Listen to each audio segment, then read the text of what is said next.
Thank you very much. Very much appreciated.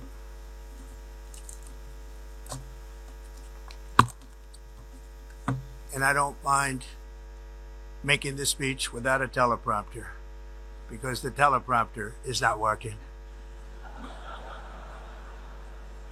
I feel very happy to be up here with you nevertheless, and that way you speak more from the heart. I can only say that whoever's operating this teleprompter is in big trouble.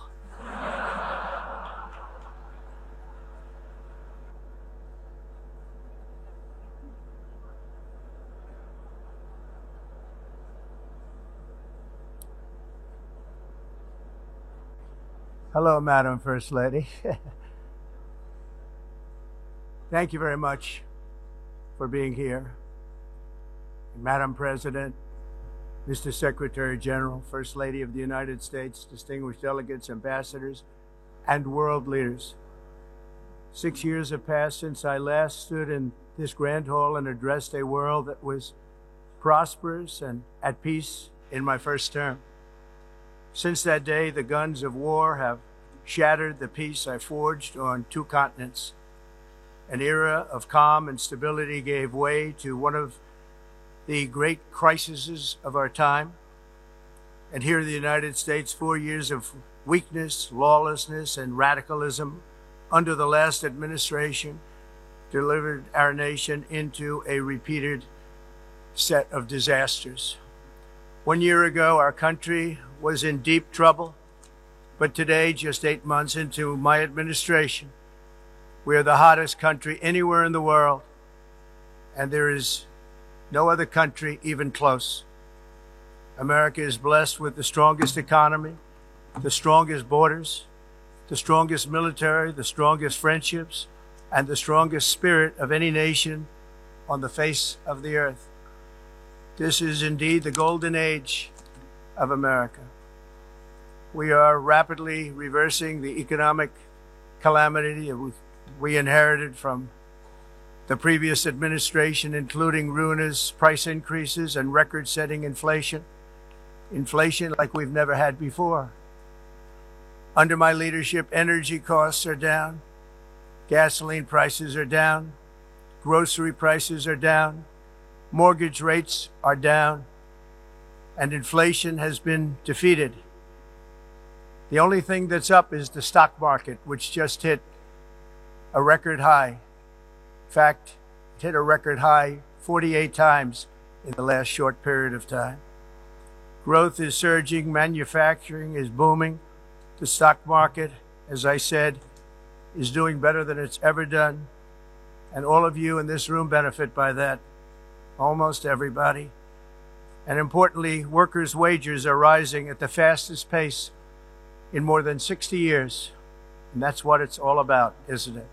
In 4 years of President Biden, we had less than $1 trillion of new investment into the United States.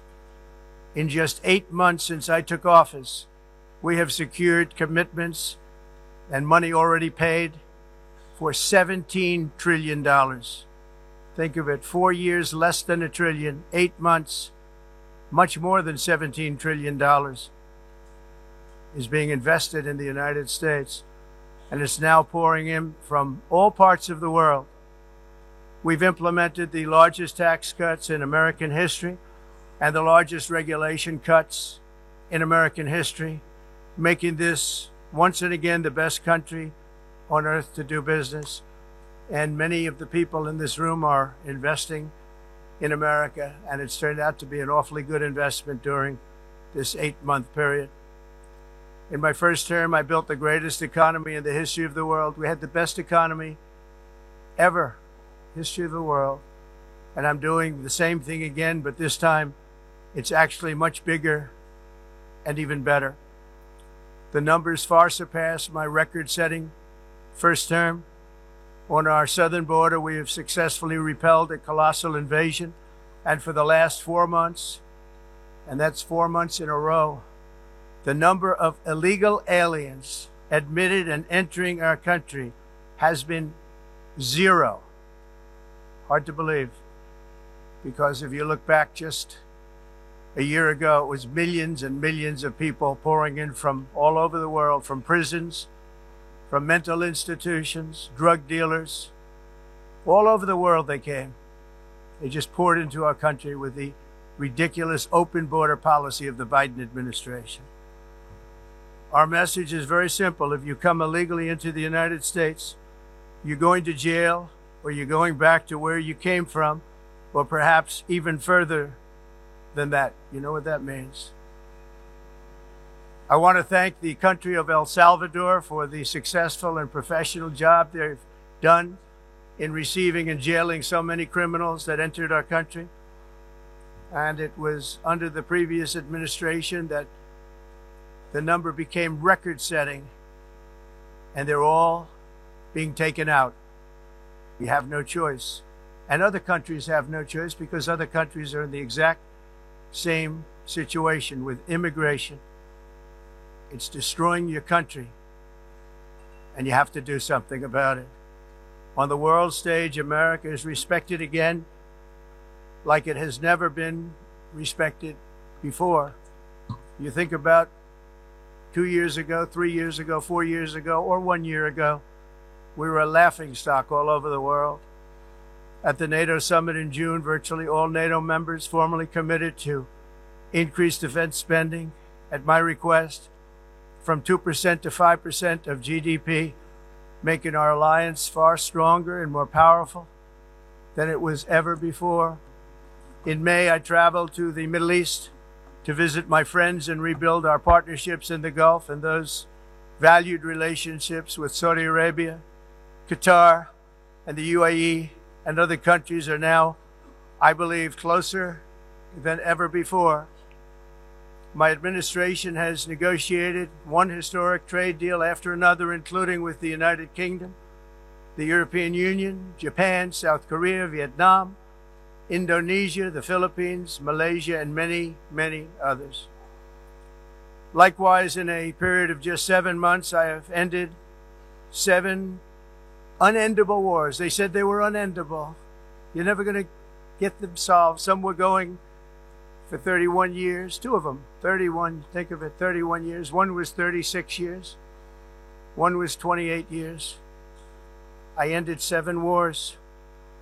And in all cases, they were raging with countless thousands of people being killed. This includes Cambodia and Thailand, Kosovo and Serbia, the Congo and Rwanda, a vicious, violent war that was, Pakistan and India, Israel and Iran, Egypt and Ethiopia, and Armenia and Azerbaijan. It included all of them. No president or prime minister, and for that matter, no other country has ever done anything close to that. And I did it in just 7 months. It's never happened before. There's never been anything like that. I'm very honored to have done it. It's too bad that I had to do these things instead of the United Nations doing them. And sadly, in all cases, the United Nations did not even try to help in any of them. I ended 7 wars, dealt with the leaders of each and every one of these countries, and never even received a phone call from the United Nations offering to help in finalizing the deal. All I got from the United Nations was an escalator that on the way up stopped right in the middle. If the First Lady wasn't in great shape, she would have fallen. But she's in great shape. We're both in good shape. We both stood. And then a teleprompter that didn't work. These are the 2 things I got from the United Nations: a bad escalator and a bad teleprompter. Thank you very much. And by the way, it's working now. It just went off. Thank you. I think I should just do it the other way. It's easier. Thank you very much. I didn't think of it at the time because I was too busy working to save millions of lives. That is the saving and stopping of these wars. But later I realized that the United Nations wasn't there for us. They weren't there. I thought of it really after the fact, not during, not during these negotiations, which were not easy. That being the case, what is the purpose of the United Nations? The UN has such tremendous potential. I've always said it. It has such tremendous, tremendous potential, but it's not even coming close to living up to that potential. For the most part, at least for now, all they seem to do is write a really strongly worded letter and then never follow that letter up. It's empty words, and empty words don't solve war. The only thing that solves war and wars is action. Now, after ending all of these wars and also earlier negotiating the Abraham Accords, which is a very big thing for which our country received no credit, never receives credit. Everyone says that I should get the Nobel Peace Prize for each one of these achievements. But for me, the real prize will be the sons and daughters who live to grow up with their mothers and fathers, because millions of people are no longer being killed in endless and unglorious wars. What I care about is not winning prizes, it's saving lives. We saved millions and millions of lives with the 7 wars. And we have others that we're working on, and you know that. Many years ago, a very successful real estate developer in New York, known as Donald J. Trump, I bid on the renovation and rebuilding of this very United Nations complex. I remember it so well. I said at the time that I would do it for $500 million, rebuilding everything. It would be beautiful. I used to talk about, I'm going to give you marble floors. They're going to give you terrazzo. I'm going to give you the best of everything. You're going to have mahogany walls. They're going to give you plastic. But they decided to go in another direction, which was much more expensive at the time, and which actually produced a far inferior product. And I realized that they did not know what they were doing when it came to construction, and that their building concepts were so wrong, and the product that they were proposing to build was so bad and so costly. It was going to cost them a fortune. And I said, and wait till you see the overruns. Well, I turned out to be right. They had massive cost overruns and spent between $2 and $4 billion on the building and did not even get the marble floors that I promised them. You walk on terrazzo. Do you notice that? As far as I'm concerned, frankly, looking at the building and getting stuck on the escalator, they still haven't finished the job. They still haven't finished. That was years ago. The project was so corrupt that Congress actually asked me to testify before them on the tremendous waste of money, because it turned out that they had no idea what it was, but they knew it was anywhere between $2 and $4 billion as opposed to $500 million with a guarantee. But they had no idea, and I said it cost much more than $5 billion. Unfortunately, many things in the United Nations are happening just like that, but on an even much bigger scale, much, much bigger. Very sad to see. Whether the UN can manage to play a productive role, I've come here today to offer the hand of American leadership and friendship to any nation in this assembly that is willing to join us in forging a safer, more prosperous world. And it's a world that we'll be much happier with. A dramatically better future is within our reach. But to get there, we must reject the failed approaches of the past and work together to confront some of the greatest threats in history. There is no more serious danger to our planet today than the most powerful and destructive weapons ever devised by man, of which the United States, as you know, has many. Just as I did in my first term, I've made containing these threats a top priority, starting with the nation of Iran. My position is very simple. The world's #1 sponsor of terror can never be allowed to possess the most dangerous weapon. That's why shortly after taking office, I sent the so-called Supreme Leader a letter making a generous offer. I extended a pledge of full cooperation in exchange for a suspension of Iran's nuclear program. The regime's answer was to continue their constant threats to their neighbors and U.S. interests throughout the region and some great countries that are right nearby. Today, many of Iran's former military commanders, in fact, I can say almost all of them, are no longer with us. They're dead.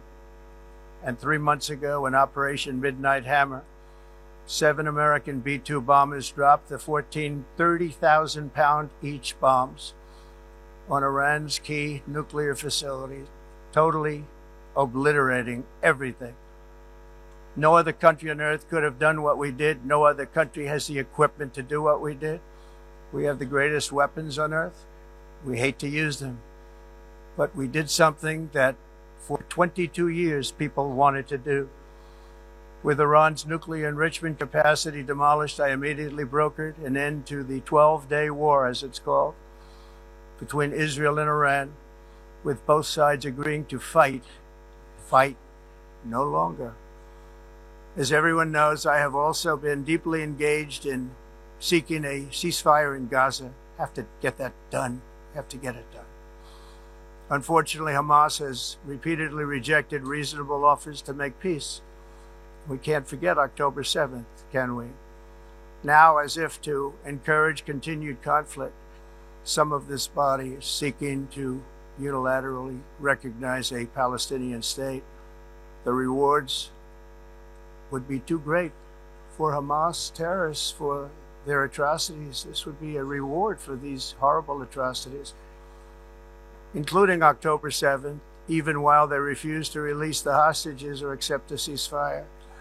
Instead of giving to Hamas and giving so much, because they've taken so much, this could have been solved so long ago.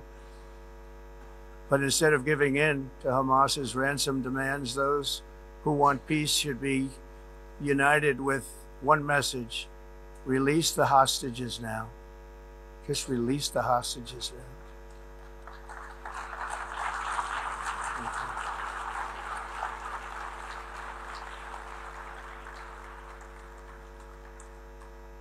Thank you. As we have got to come together, and we will come together, got to get it done. We have to stop the war in Gaza immediately. We have to stop it. We have to get it done. We have to negotiate. Immediately have to negotiate peace. We got to get the hostages back. We want all 20 back. We don't want 2 and 4. As you know, I got, along with Steve Witkoff and others that helped us, Marco Rubio, we got most of them back. We were involved in all of them. But I always said the last 20 are going to be the hardest, and that's exactly what happened. We have to get them back now. We don't want to get back 2, and then another 2, and then 1, and then 3. Have this process. No, we want them all back, and we want the actually 38 dead bodies back too. Those parents came to me and they want them back, and they want them back very quickly and very badly. As though they were alive, they want them. They want them every bit as much as if their son or daughter were alive. I've also been working relentlessly, stopping the killing in Ukraine. I thought that would be, of the 7 wars that I stopped, I thought that would be the easiest because of my relationship with President Putin, which had always been a good one. I thought that was going to be the easiest one. But you know, in war, you never know what's going to happen. There are always lots of surprises, both good and bad. Everyone thought Russia would win this war in 3 days, but it didn't work out that way. It was supposed to be just a quick little skirmish. It's not making Russia look good. It's making them look bad. No matter what happens from here on out, this was something that should have taken a matter of days, certainly less than a week.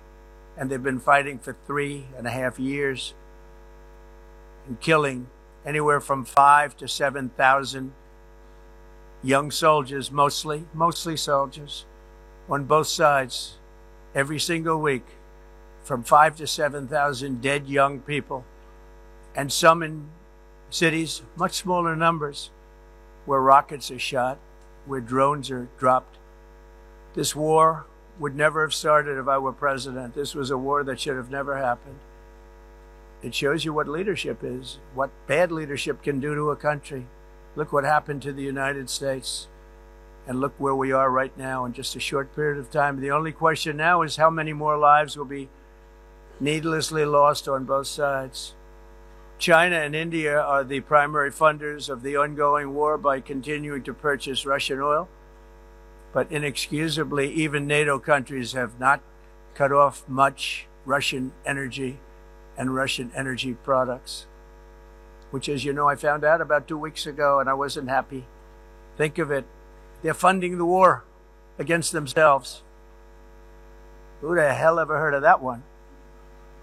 In the event that Russia is not ready to make a deal to end the war, then the United States is fully prepared to impose a very strong round of powerful tariffs, which would stop the bloodshed, I believe, very quickly. But for those tariffs to be effective, European nations, all of you are gathered here right now, would have to join us in adopting the exact same measures. I mean, you're much closer to this. We have an ocean in between. You're right there. And Europe has to step it up. They can't be doing what they're doing. They're buying oil and gas from Russia while they're fighting Russia. It's embarrassing to them. And it was very embarrassing to them when I found out about it, I can tell you that.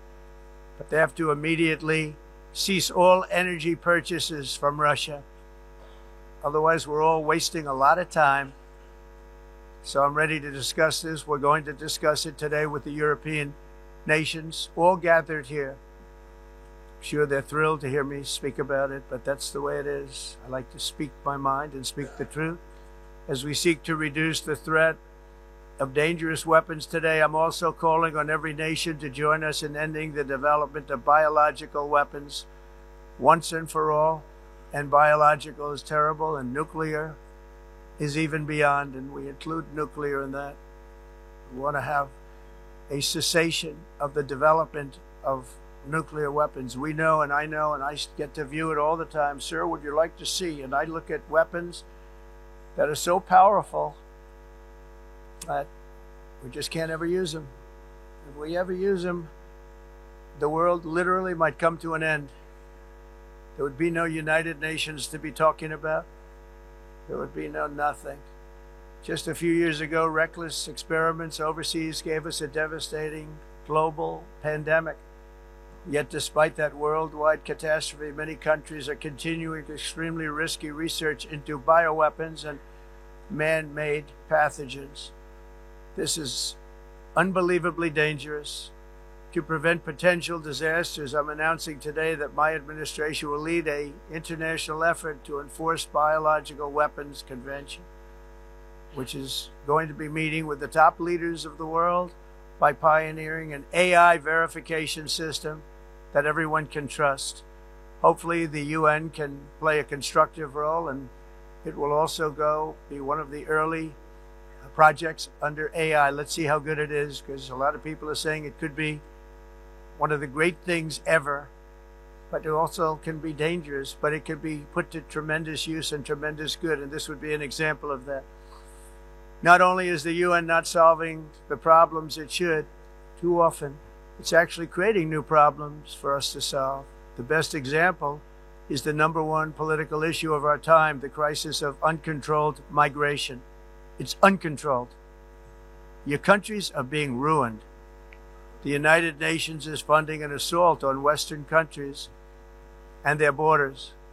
In 2024, the UN budgeted $372 million in cash assistance to support an estimated 624,000 migrants journeying into the United States.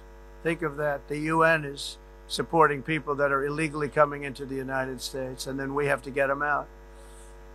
The UN also provided food, shelter, transportation, and debit cards to illegal aliens. Can you believe that?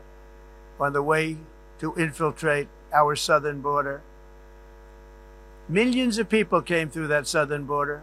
Just a year ago, millions and millions of people were pouring in, 25 million altogether over the 4 years of the incompetent Biden administration. And now we have it stopped, totally stopped. In fact, they're not even coming anymore because they know they can't get through. But what took place is totally unacceptable. The UN is supposed to stop invasions, not create them and not finance them.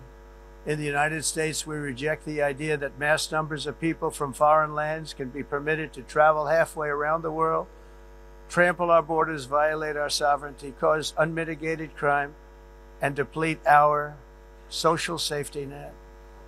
We have reasserted that America belongs to the American people, and I encourage all countries to take their own stand in defense of their citizens as well. You have to do that because I see it. I'm not mentioning names. I see it, and I can call every single one of them out. You're destroying your countries. They're being destroyed. Europe is in serious trouble. They've been invaded by a force of illegal aliens like nobody's ever seen before. Illegal aliens are pouring into Europe. Nobody's doing anything to change it, to get them out. It's not sustainable. And because they choose to be politically correct, they're doing just absolutely nothing about it. And I have to say, I look at London, where you have a terrible mayor, terrible mayor. And it's been so changed. Now they want to go to Sharia law. But you're in a different country. You can't do that. Both the immigration and their suicidal energy ideas will be the death of Western Europe if something is not done immediately. This cannot be sustained. What makes the world so beautiful is that each country is unique. But to stay this way, every sovereign nation must have the right to control their own borders. You have the right to control your borders, as we do now, and to limit the sheer numbers of migrants entering their countries and paid for by the people of that nation that were there and that built that particular nation at the time. They put their blood, sweat, tears, money into that country, and now they're being ruined. Proud nations must be allowed to protect their communities and prevent their societies from being overwhelmed by people they have never seen before, with different customs, religions, with different everything.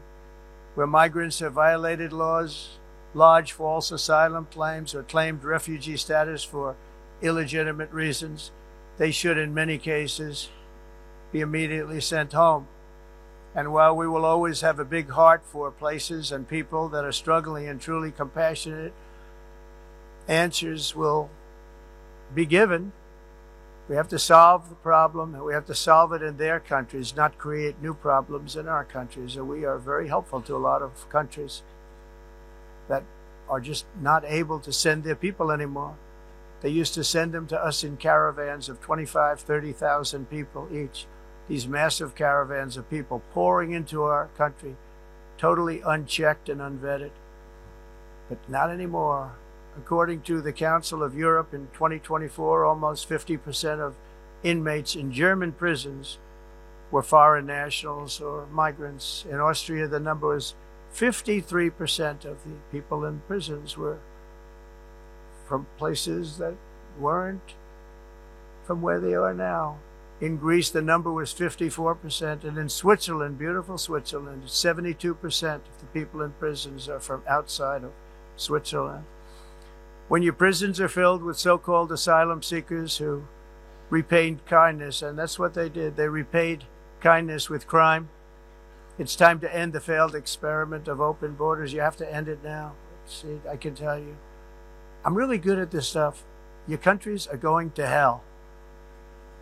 In America, we've taken bold action to swiftly shut down uncontrolled migration. Once we started detaining and deporting everyone who crossed the border and removing illegal aliens from the United States, they simply stopped coming. They're not coming anymore. We're getting a lot of credit, but they're not coming anymore. This was a humanitarian act for all involved, because on the trips up, thousands of people a week were dying. Women were being raped. Nobody's ever seen anything like it. Horribly beaten, raped. On the trip up, the journey up, it was a long walk. It was a long, arduous journey, indeed. And it was also a historic victory against human trafficking throughout the region. What we did was a victory, and we saved so many lives of people that wouldn't make the journey. That journey was loaded up with death. Loaded up with death. Dead bodies all along the roads of jungles to get up. They go through jungles, they go through areas so hot you couldn't breathe. They were dying of suffocation. Areas so hot that you couldn't breathe. Dead bodies all over. By them not coming, we're saving tremendous numbers of lives. My people have done a fantastic job in doing what they did, and the American public agrees with it. I mean, I was very proud to see this morning I have the highest poll numbers I've ever had. Part of it is because of what we've done on the border. I guess the other part is what we've done in the economy. Joe Biden's policies empowered murderous gangs, human smugglers, child traffickers, drug cartels, and prisoners from all over the world. The previous administration also lost nearly 300,000 children. Think of that. They lost more than 300,000 children, little children, who were trafficked into the United States on the Biden watch, many of whom have been raped, exploited, and abused, and sold. Sold. Nobody talks about that. The fake news doesn't write about it. With many others, young children who are missing or dead. And we found a lot of these children, and we're sending them back, and we've been sending them back to their parents. They said, nobody knows who they are. They said, where do you come from? And they'll give us a country, and we'll find out, and we'll figure it out, and we'll bring them back to their homes. And the mother and father rush to the door, and their tears in their eyes. They can't believe that they're seeing their son or daughter, their little son or daughter again. We've done almost 30,000 of them so far. Any system that results in the mass trafficking of children is inherently evil. Yet that is exactly what the globalist migration agenda has done, and it's what it's all about. In America, those days, as you know, are over. The Trump administration is working, and we are continuing to work to track down the villains that are causing this problem, and also, as I said, to get back the 30,000 we've already returned. Now I think we're going to have another. We're going to find a lot. You're not going to find all of them. More than 300,000. They're lost or they're dead. They're lost or they're dead because of the animals that did this. To protect our citizens, I've also designated multiple savage drug cartels as forest. And you see this, and you see it happening right before your eyes. Let's put it this way. People don't like taking big loads of drugs in boats anymore. There aren't too many boats that are traveling on the seas by Venezuela. They tend not to want to travel very quickly anymore. And we've virtually stopped drugs coming into our country by sea. We call them the water drugs. They kill hundreds of thousands of people. I've also designated multiple savage drug cartels as far as foreign terrorist organizations, along with two bloodthirsty transnational gangs, probably the worst gangs anywhere in the world, MS-13 and Tren de Aragua. Tren de Aragua is from Venezuela, by the way. Such organizations torture, maim, mutilate, and murder with impunity. They're the enemies of all humanity. For this reason, we've recently begun using the supreme power of the United States military to destroy Venezuelan terrorists and trafficking networks led by Nicolas Maduro. To every terrorist thug smuggling poisonous drugs into the United States of America, please be warned that we will blow you out of existence. That's what we're doing. We have no choice. Can't let it happen. They're destroying. I believe we lost 300,000 people last year to drugs. 300,000. Fentanyl and other drugs. Each boat that we sink carries drugs that would kill more than 25,000 Americans. We will not let that happen. Energy is another area where the United States is now thriving like never before. We're getting rid of the falsely named renewables. By the way, they're a joke. They don't work. They're too expensive. They're not strong enough to fire up the plants that you need to make your country great.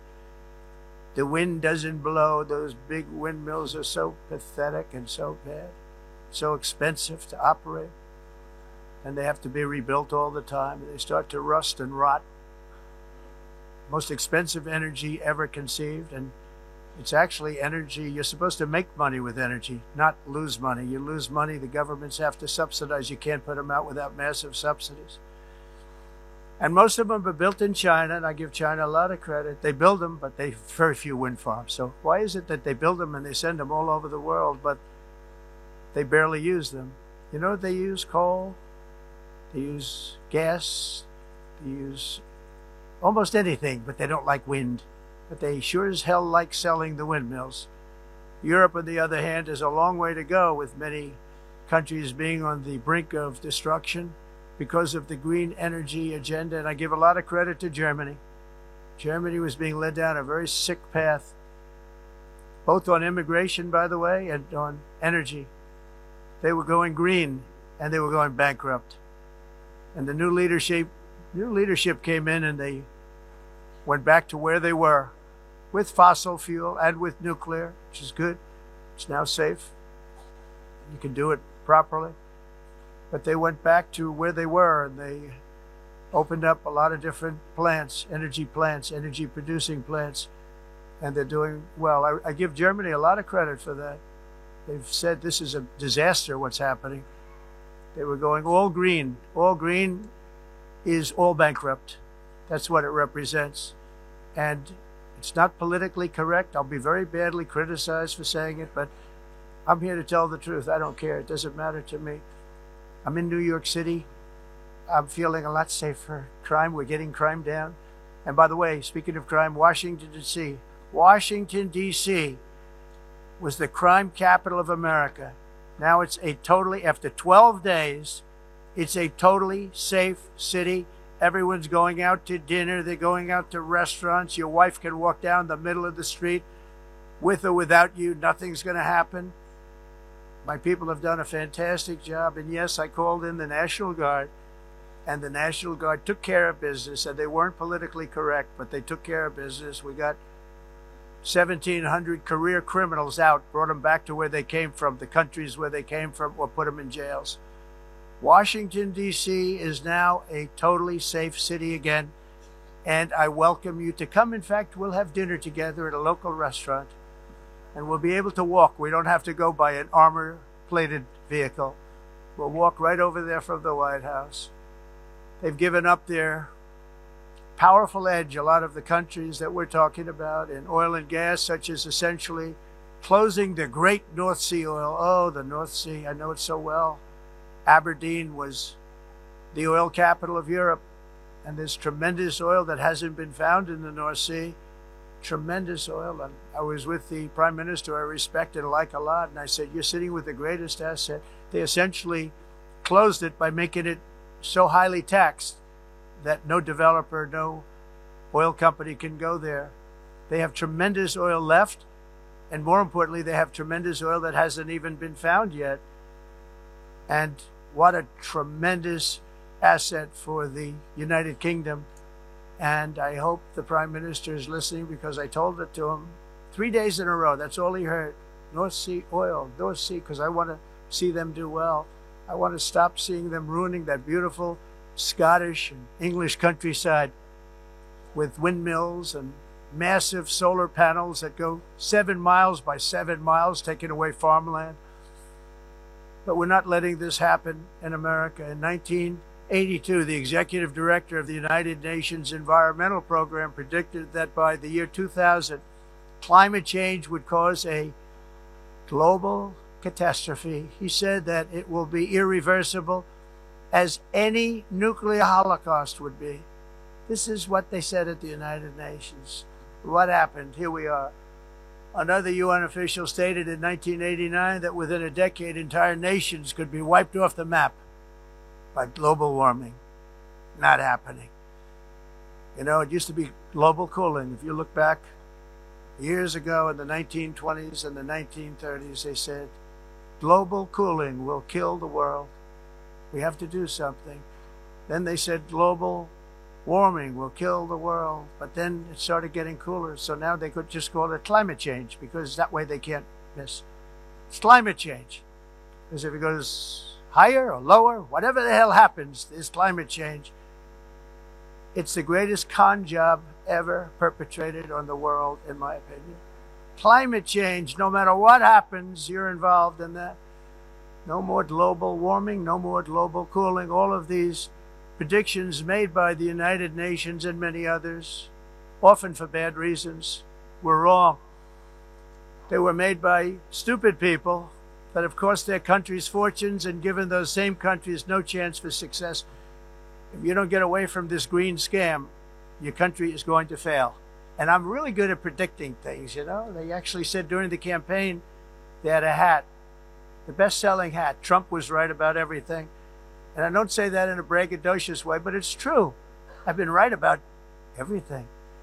And I'm telling you that if you don't get away from the green energy scam, your country is going to fail. And if you don't stop people that you've never seen before, that you have nothing in common with, your country is going to fail. I'm the president of the United States, but I worry about Europe. I love Europe. I love the people of Europe. And I hate to see it being devastated by energy and immigration. This double-tailed monster destroys everything in its wake, and they cannot let that happen any longer. You're doing it because you want to be nice. You want to be politically correct, and you're destroying your heritage. They must take control strongly and immediately of the unmitigated immigration disaster and the fake energy catastrophe before it's too late. The carbon footprint is a hoax made up by people with evil intentions, and they're heading down a path of total destruction. You know, the carbon footprint was a big, big thing a few years ago. I remember hearing about the carbon footprint, and then President Obama would get into Air Force One, a massive Boeing 747, and not a new one, an old one with old engines that spew everything into the atmosphere. He'd talk about the carbon footprint, we must do so. Then he'd get in and he'd fly from Washington to Hawaii to play a round of golf.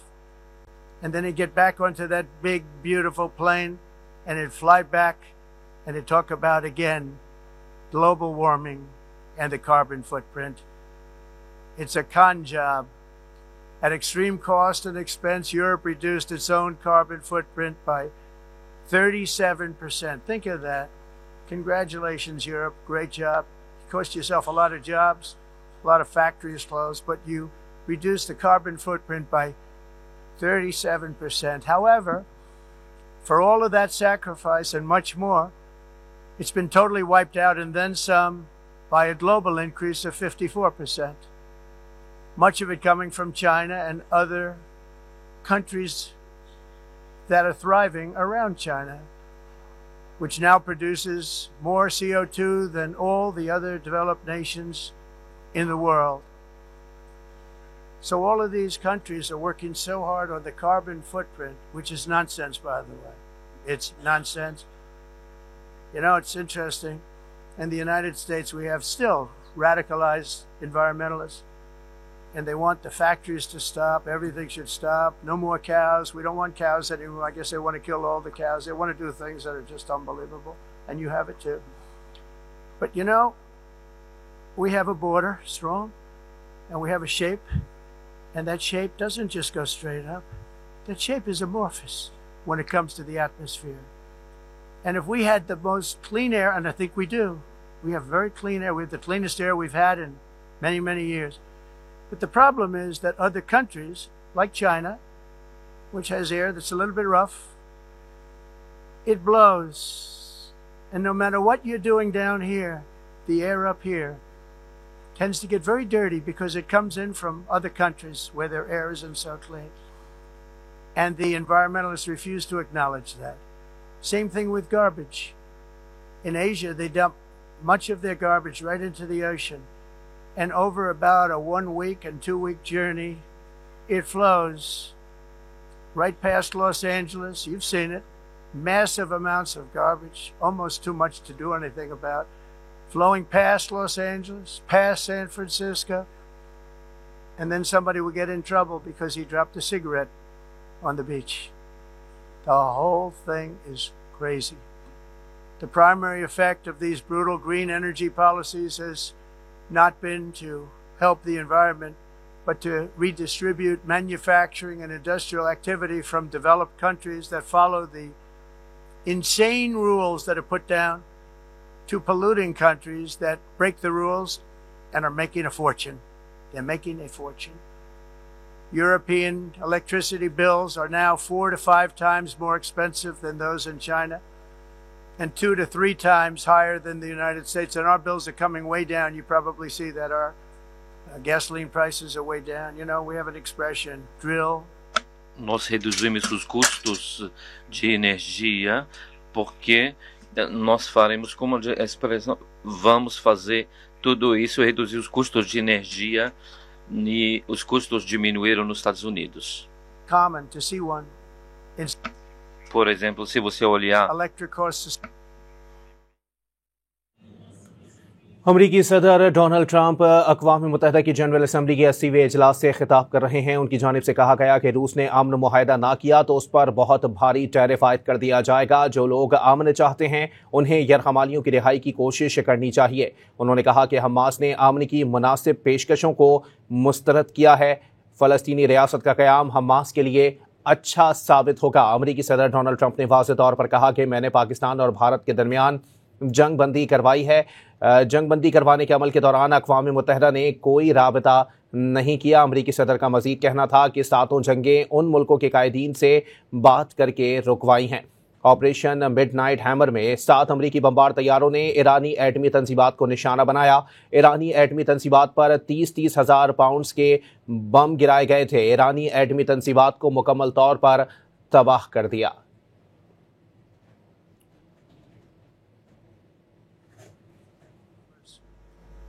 And I said, this is another scam. The fact is, the United States has been taken advantage of by the world for many, many years, but not any longer, as you probably noticed. I unleashed massive energy production and signed historic executive orders to hunt for oil, but we don't have to do much hunting because we have the most oil of any nation anywhere, oil and gas in the world. And if you add coal, we have the most of any nation in the world. Clean, I call it clean, beautiful coal. You can do things today with coal that you couldn't have done 10 years ago, 15 years. So I have a little standing order in the White House. Never use the word coal, only use the words clean, beautiful coal. Sounds much better, doesn't it? But we stand ready to provide any country with abundant, affordable energy supplies if you need them, when most of you do. We're proudly exporting energy all over the world. We're now the largest exporter. In the United States, we want trade and robust commerce with all nations, everybody. We want to help nations. We're going to help nations. But it must also be fair and reciprocal. The challenge with trade is much the same with climate. The countries that followed the rules, all their factories have been plundered. It's really sad to watch. They've been broken. They've been broken by countries that broke the rules. That's why the United States is now applying tariffs to other countries, and much as these tariffs were for many years applied to us, uncontrollably applied to us, we've used tariffs as a defense mechanism under the Trump administration, including my first term, where hundreds of billions of dollars in tariffs were taken in. And by the way, we had the lowest inflation, and now we have very low inflation. The only thing different is that we have hundreds of billions of dollars flowing into our country. But this is how we will ensure that the system works for everyone and is sustainable into the future. We're also using tariffs to defend our sovereignty and security throughout the world, including against nations that have taken advantage of former U.S. administrations for decades, including the most corrupt, incompetent administration in history, the sleepy Joe Biden administration. Brazil now faces major tariffs in response to its unprecedented efforts to interfere in the rights and freedoms of our American citizens and others. with censorship, repression, weaponization, judicial corruption, and targeting of political critics in the United States. I have a little problem saying this because I must tell you, I was walking in and the leader of Brazil was walking out. We saw him and I saw him, he saw me, and we embraced. And then I'm saying, can you believe I'm going to be saying this in just 2 minutes? But we actually agreed that we would meet next week. We didn't have much time to talk, like about 20 seconds. They were in retrospect, I'm glad I waited because this thing didn't work out too well. But we did talk. We had a good talk, and we agreed to meet next week, if that's of interest. But he seemed like a very nice man, actually. He liked me, I liked him. But if you, and I only do business with people I like. When I don't like them, I don't like them. But we had, at least for about 39 seconds, we had excellent chemistry. It's a good sign.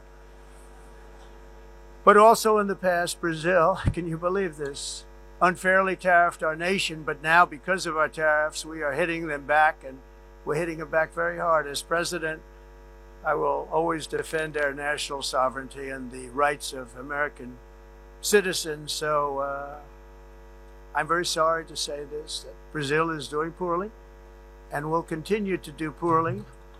They can only do well when they're working with us.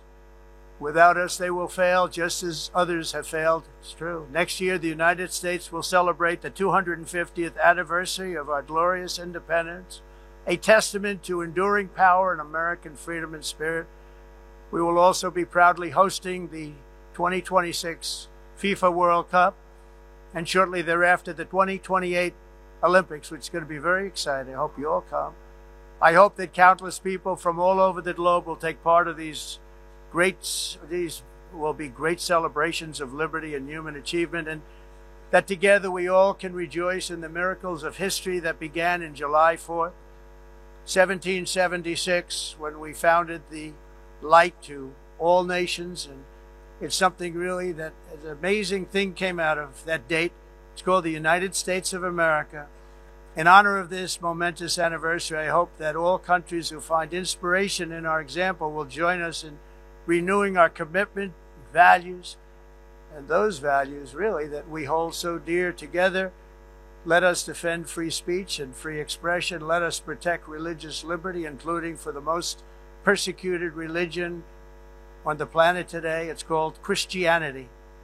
And let us safeguard our sovereignty and cherish qualities that have made each of our nations so special, incredible, and extraordinary.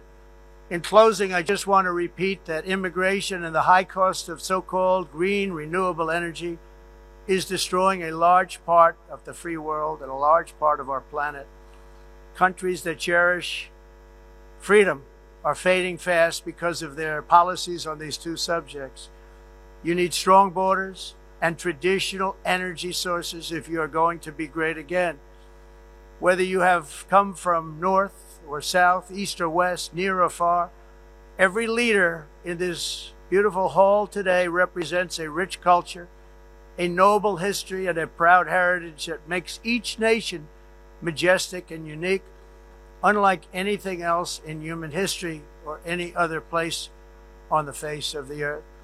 From London to Lima, from Rome to Athens, from Paris to Seoul, from Cairo to Tokyo and Amsterdam to right here in New York City, we stand on the shoulders of the leaders and legends, generals and giants, heroes and titans who won and built our beloved nations, all of our nations, with their own courage, strength, spirit, and skill. Our ancestors climbed mountains, conquered oceans, crossed deserts, and trekked over wide open plains.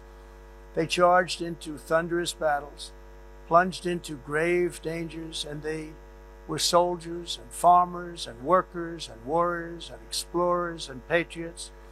They built towns into cities, tribes into kingdoms, ideas into industries, and small islands into mighty empires.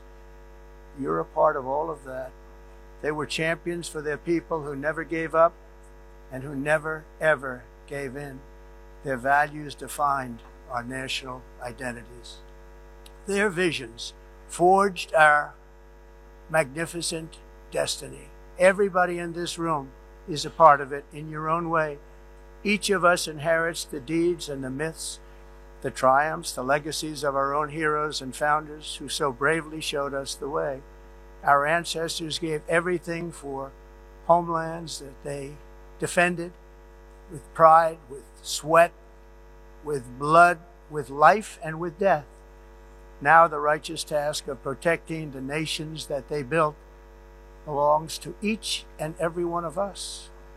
So together let us uphold our sacred duty to our people and to our citizens. Let us protect their borders, ensure their safety, preserve their cultures, treasure, and traditions, and fight for their precious dreams and their cherished freedoms. And in friendship and really a beautiful vision, let us all work together to build a bright, beautiful planet, a planet that we all share, a planet of peace and a world that is richer, better, and more beautiful than ever before. That can happen. It will happen. It will happen, and I hope it can happen and start right now, right at this moment. We'll turn it around. We're going to make our countries better, safer, more beautiful. We're going to take care of our people. Thank you very much. It's been an honor. God bless the nations of the world. Thank you very much. Bye.